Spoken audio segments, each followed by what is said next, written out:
Welcome to Debbie's Girl, where we talk about issues that matter to the state, void of politics, fear, or favor. The Ghana Institute of Architects has raised concern that Ghana's increasing dependence on private developers for housing delivery is worsening the country's housing deficit, cautioning that the trend could undermine efforts to achieve affordable and sustainable urban development. The institute says the situation limits the state influence over housing supply and urban planning outcomes as the bulk of housing infrastructure is now driven by private developers. Speaking at a roundtable discussion on the theme Building Competitive Cities, Infrastructure, Innovation and Investment for Sustainable Economic Growth, the president of the Ghana Institute of Architects, Tony Asare, said about 80% of housing infrastructure in the country is provided by the private sector.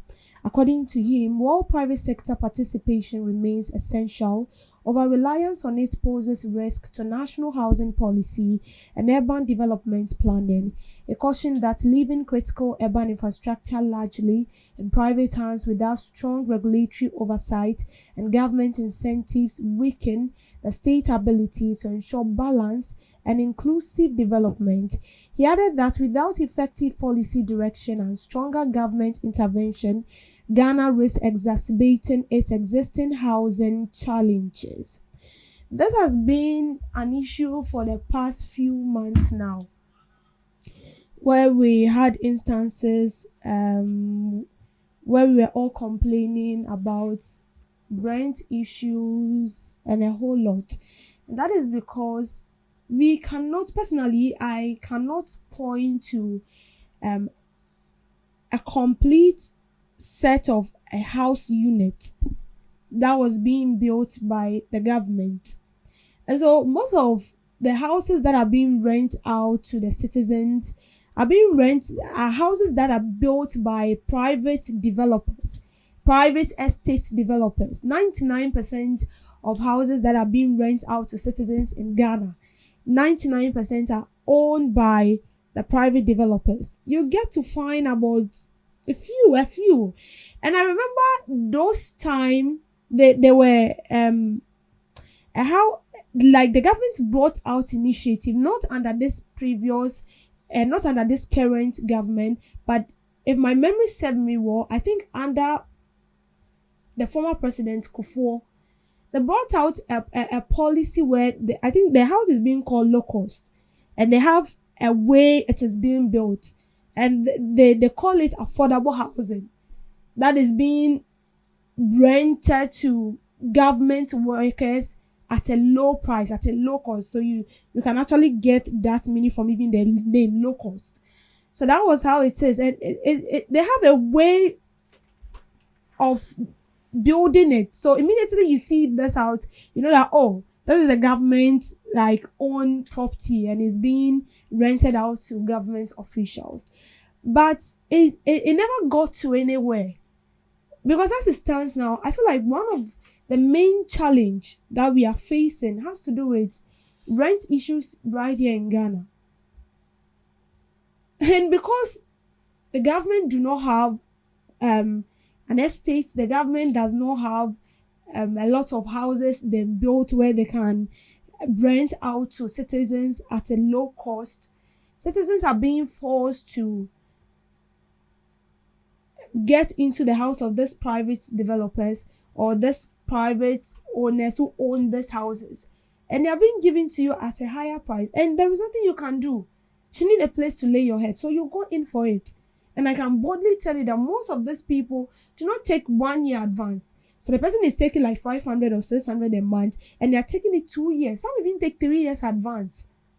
And the most painful aspect is that they don't even tell you that where they are renting to you, maybe it's a waterlogged area, there is a problem with the house, maybe there is a challenge with the lighting system. They don't tell you. What most of these people are so interested in is the money. And immediately they take the money, that is it. They are not going to refund the money back to you.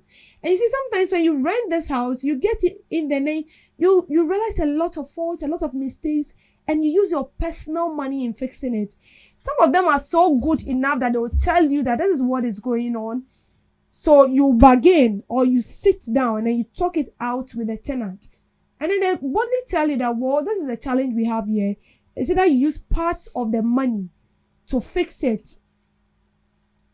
Use part of your money to fix it. So if the person is supposed to take maybe 3,000 in a year, and the person is taking like 3,000, then the person can boldly tell you, okay, fine, maybe use 2,000 to fix it, and then I'll take only 1,000. From the next coming year, then I'll start taking the full payment because you've used 2,000 of the money to repair what is supposed to be repaired in the house. But some people do not even tell you. They don't. So he's saying that if we rely so much on these private developers, it's going to hurt us so much. Yes, it is essential that the government collaborates with these private developers. But I feel if that should happen, there should be strict monitoring and oversight. If that is not done, then I'm not sure this will work out. Because this private developer, before a private developer will set his or her mind to build an estate, they've already planned what they will get. So if the government wants to partner with this private institution or private developers to build houses so that it can be rented out cheaply to these people, then I think that there need to be some sort of communication, deep one of course. This is not shallow communication, where maybe day in, day out, we'll have people coming over to supervise, we'll have people coming over to monitor. And I remember when this issue popped out, the government said they are going to build a unit of houses. I don't know when they are going to start that because they have about 1.5 years. I don't know, maybe they are going to start it next year or they're starting it ending of this year to next year. I don't know how they are going to do it. But I can tell you that this is one thing that is really affecting the citizens of this country. And people are really going through a lot when it has to do with housing, especially in Accra. In Accra, there, excuse me, but it's crazy. It's different when you find yourself in other places like the Northern region, like the Volta region, like the T region. I mean, you don't struggle to get a place to rent. And it's very, very affordable. I'm telling you the truth. Very, very affordable. But when it comes to Accra, it's a different story altogether. Because everybody wants to be in Accra. Everybody wants to come to Accra. Accra is heaven on earth. Accra, they see Accra to be a place where they can make money. I mean, I don't know how people envision Accra, but a lot of things go through people's head.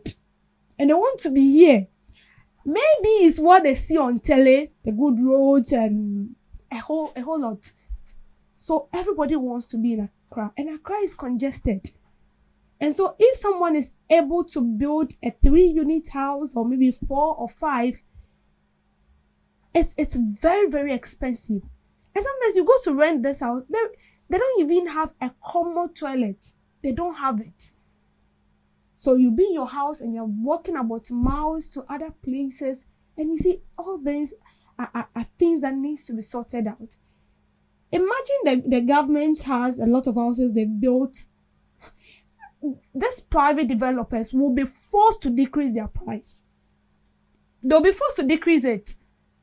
Because it will now look as if the government is competing with them. So if the government builds a lot of houses and then they've reduced the cost of rent, I'm telling you, these private developers will reduce the price. They will reduce it. Because they don't want to rent the house to you in a higher price. Because when they do that, you have other alternatives. But here lies the case. There is no alternative.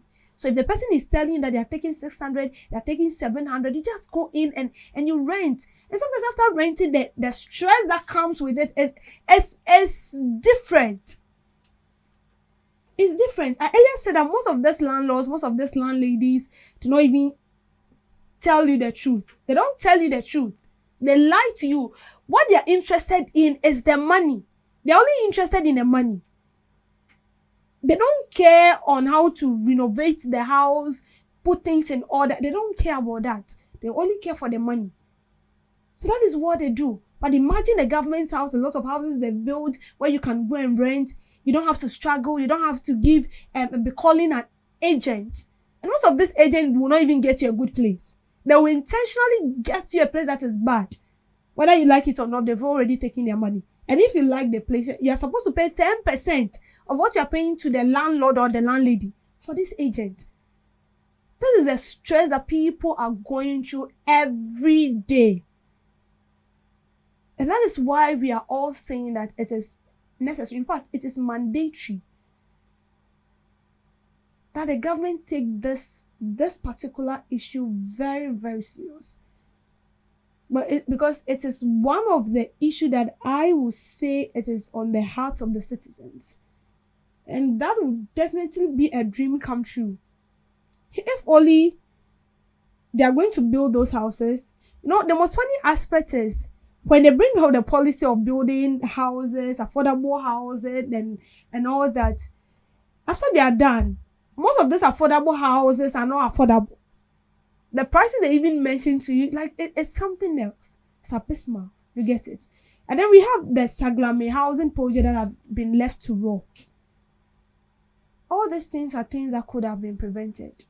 I don't even chip into that. But this is what we are telling the government. That we are pleading with him.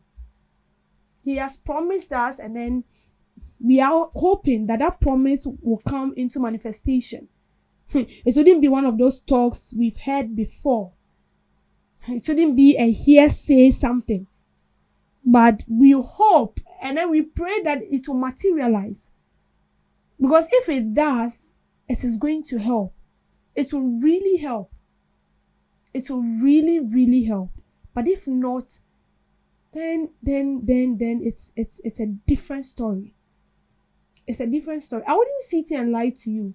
People are really going through a lot. When it has to do with rent issues here in Accra, it's a lot. It's a lot. You pay huge money. The landlord, the landlady does not care. You get in there and then there is even the roofing shades is penetrated, or the roofing sheet has this kind of holes in them. And they don't even mind. And as I said, they're only interested in the money. But imagine, we can point to about 5, 10, 20, 50 houses.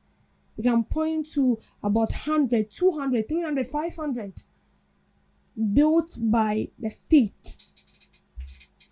I think it's about time we put the concern of the people first. And I'm sure that will go a long way to help us. If not, then Mr. President, we are doomed. Thank you for making time with me on the Spiral.